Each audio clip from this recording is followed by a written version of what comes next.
All right, let's jump right in. Every country has a story, right?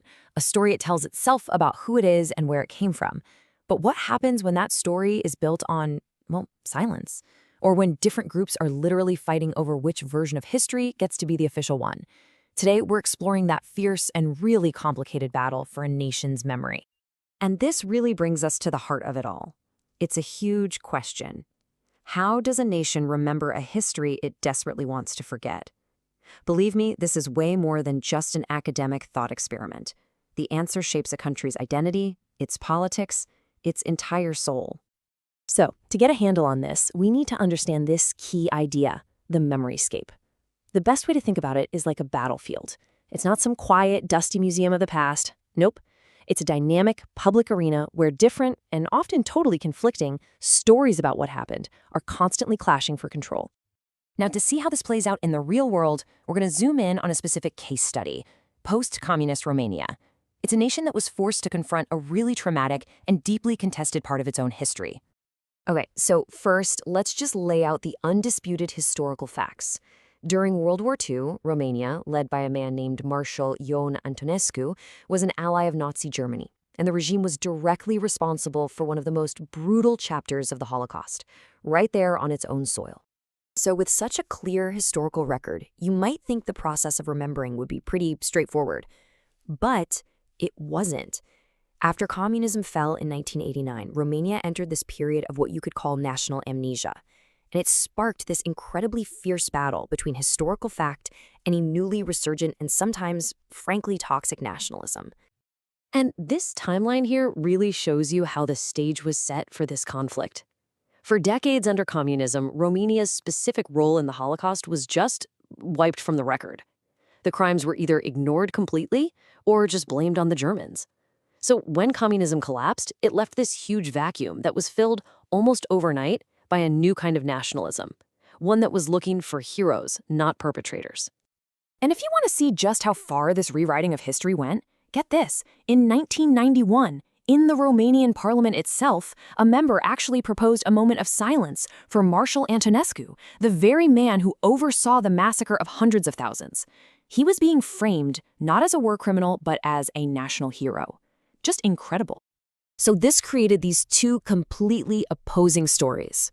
On one side, you have the nationalist myth of Antonescu as a savior, whose conviction for war crimes was just brushed off as communist propaganda. And on the other side, you have the cold, hard historical record, later confirmed by the internationally recognized Weasel Commission, of his regime's responsibility for mass murder. So how on earth did this revisionist version gain any traction? Well, one of the main tools was a tactic called competitive martyrology. The argument basically went like this. Yeah, the Holocaust was terrible, but what we suffered under communism was just as bad, maybe even worse. This wasn't really about honoring all victims. It was a clever strategy to minimize, to deflect, and ultimately to excuse Romania's own role in the genocide. But remember, the memoryscape is a battlefield, and a powerful pushback was about to begin. So let's look at the incredibly difficult fight for historical truth and what finally became the turning point for how Romania officially remembers its past. You can really break the change down into three huge steps. First, there was international pressure. Romania wanted to join Western alliances like NATO and the EU, and to do that, you have to align with their values, which meant confronting your World War II history. This led directly to step two, the creation of the Weisel Commission, which produced this massive, undeniable report. And finally, that report was given teeth by new memory laws that made it a crime to deny the Holocaust. But laws and official reports, they only tell part of the story. The real gut-punching power to change a nation's memory often comes from something much more personal. It comes from testimony, from the voices of those who actually lived through the horror and absolutely refused to be silenced. And there was perhaps no voice more powerful than that of Elie Wiesel, a Romanian-born survivor and Nobel laureate. This quote just captures everything about his mission. For him, remembering wasn't about getting lost in the darkness of the past. It was about using that memory as a moral duty to build a better future. And the testimony from survivors like Ruth Glasberg Gold was just so crucial. Her words completely cut through all those attempts to deflect blame. I mean, she makes it devastatingly clear that the Holocaust in Romania wasn't some outside event. It was carried out by Romanians with its own unique and barbaric cruelty. So how does an individual's story, their testimony, become part of a public memory? Well, it happens through these really powerful acts of memorialization. And they can be anything from these small, intimate stumbling stones you might see on a sidewalk marking a victim's last home, all the way up to major national museums.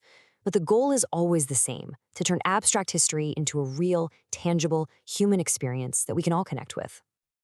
So, why did we just spend all this time on one country's painful past?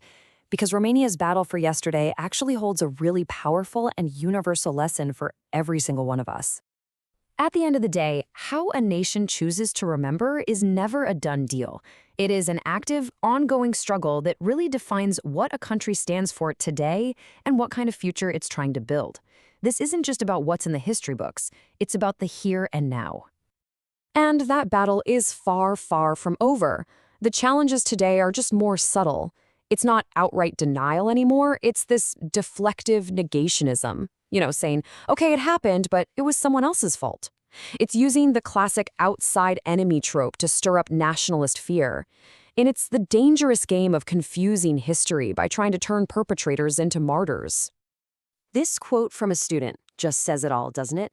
The stakes in these battles over memory could not be higher. It's not just about getting the facts right. It's about a nation's moral compass. To forget or to purposefully misremember is to risk losing your conscience.